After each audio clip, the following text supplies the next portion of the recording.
In this video, I'm going to show you how to find brands for Amazon Dropshipping Product Research. This is Mr. Mark with Excel for Amazon Dropshipping. Before I show you step by step how to do this, I need to explain to you why it is so important. Most Amazon products have a brand. However, some of these brands are restricted. So what happens is that if you're going to your supplier and you're looking at products and some of those suppliers' brands are restricted on Amazon, then you cannot sell those products. So you're wasting your time looking at those products. So what you need to do is you need to find a brand at your supplier that you can sell, or multiple brands. And once you find those brands, then you will be able to find many different products to sell. So keeping that in mind, I'm going to take you through the 5-step process right now. The first step is to find a brand at your supplier. So I'm going to use Walmart as an example, but this works with any supplier. Walmart is just an example. And the first thing you should do is you should take into consideration what categories you can sell. If you're a new seller especially, there are only certain categories you may be able to sell in. Any kind of home item category is going to be a safe category for you.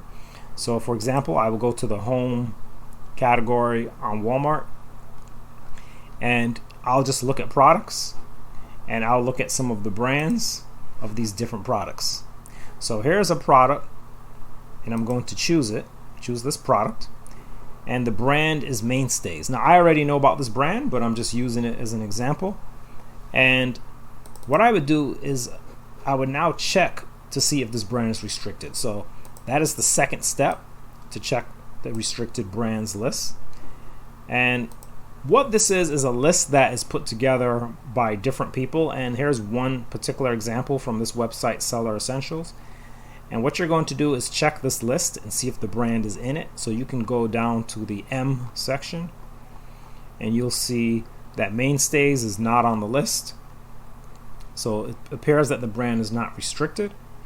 And so now I've completed the step of checking the restricted brands list. Now another way you can check, which is a little faster, is you can use Control F and you can just type the name of the brand. You get 0 out of 0.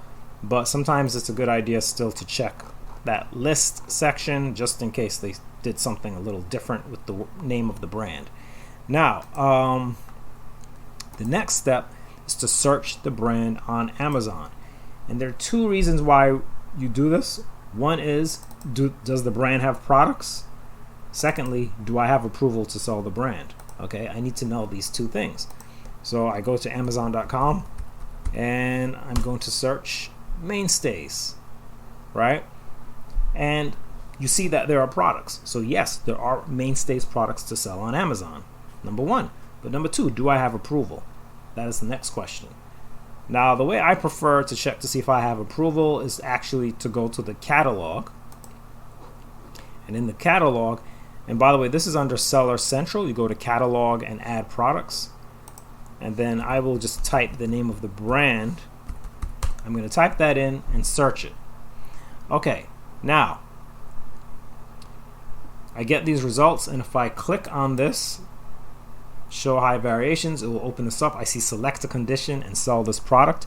That means I can sell the product, this Mainstays product, right? The fact that it says select a condition and it says sell this product. So actually, if you're checking the brand, you don't really have to search it here, but this just gives you a better visual on all the different products that are available. But when you search it here, I think this is a faster way to check the approval of the product.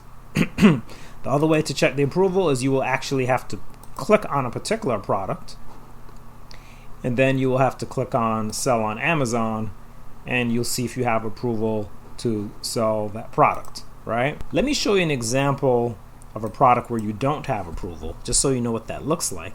This one is Cuisin Art.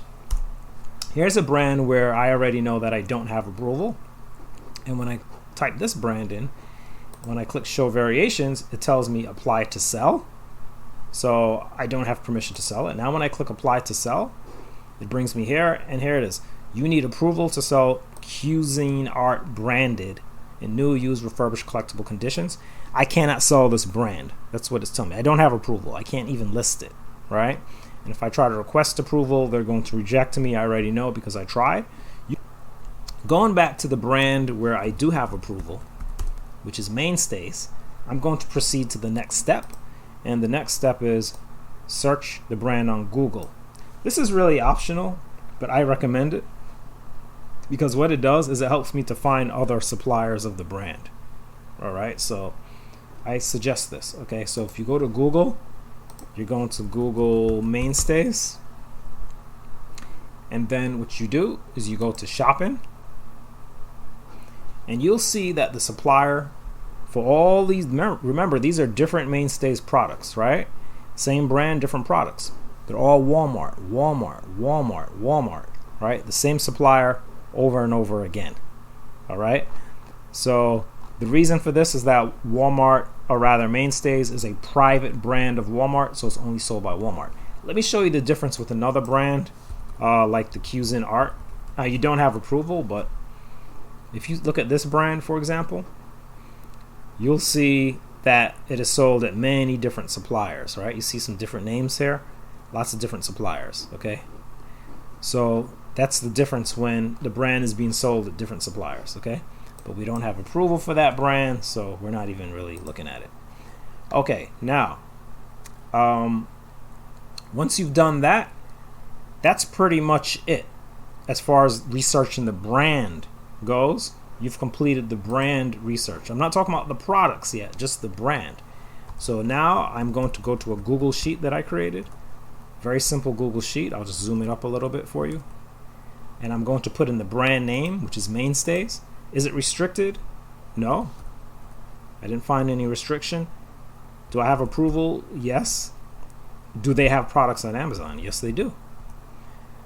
Who's the supplier? Walmart. One supplier. Supplier one, Walmart. Okay? So at this point, I've pretty much got my data there. Now, I can also, people might not think this makes sense, but I also like to record the brands that I don't have approval for. Is this brand restricted? Actually, if you check the list for Cuisin Art, I'm going to do Control F, type in Cuisin Art, Cuisinart. It is actually on the restricted list. So yes, it is restricted. And do I have approval? No, I do not. I checked. Do they have products on Amazon? Yes, they do. I won't put the suppliers. There are many suppliers. I'll just put many suppliers. Okay. And the reason why I do this is because I'm thinking about the future. Somewhere down the line, I might have approval to sell this brand in the future. So I want to have the name somewhere recorded.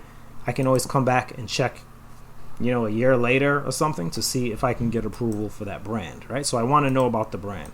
So I still put it in the Google Sheet. Now, one thing I want to do really quickly is show you a quick example of a brand where you have approval for the brand. So I'm going to go kind of backwards here.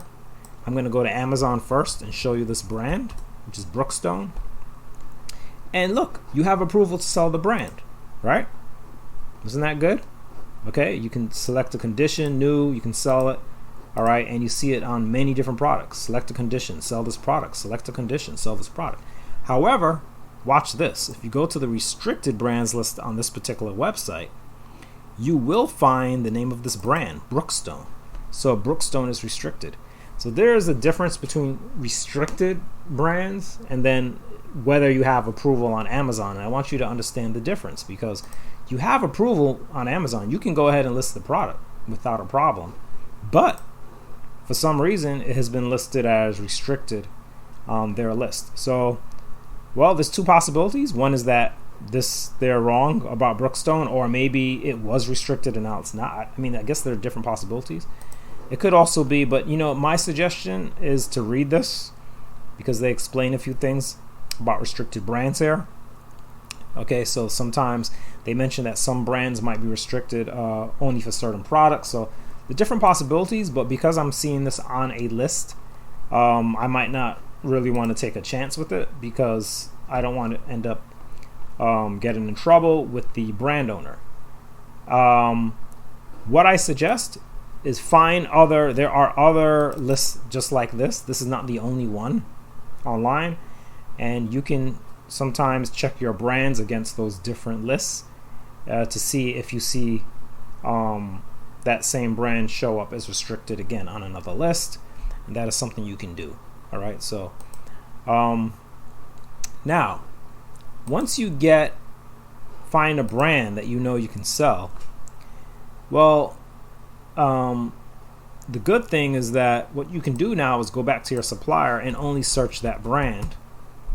Right, so you can go back to your supplier and you can just search mainstays from now on, and you can just go to any category you like, and you know that you already have approval to sell this brand of products, so you can pretty much try to find these products on Amazon and try to sell them. Or you can go to Amazon, as I did before, and you can search mainstays like I did here, and now you know that you can sell these mainstays products. Right, so this is going to make your product research faster, because now you're not just randomly running all over the place looking for products. You're doing it by brand, and you already have the approval for the brand. All right, so you can just go through and check them. Doing it manually it takes time, and it can be done. However, there's also software that you can use which will scan these products and find them on Amazon for you. And so I have videos where I actually demonstrate the software and how to use it, and I even have a Excel sheet that I use then to analyze the data from the software, because you can download the data from the software to Excel. So I'll link that if you want to watch a video, see some videos on how you can do that. And so that is basically the process of finding brands for Amazon dropshipping product research. Those are the 5 steps. There will also be a PDF that I'll put together about finding brands to sell for Amazon dropshipping, in case you want to have it's the same thing I just explained in this video, but it's in written form with a few images. So if you want, you can get that too. I will actually also have a recording of me reading through the book, video. You could call it an audio video book, because I will go through the file, I will read it, and I will point out a few things here and there. So for some people, that might be something that you like to have in addition to the video. So I'll provide a link where you can get that as well. If you have any comments, suggestions, or questions on this topic of finding brands for Amazon dropshipping product research, please notify me. You can leave them below, or you can respond to the email that you will receive if you subscribe to my email list. This is Mr. Mark, yourself at Amazon Dropshipping. Look forward to seeing you in another video.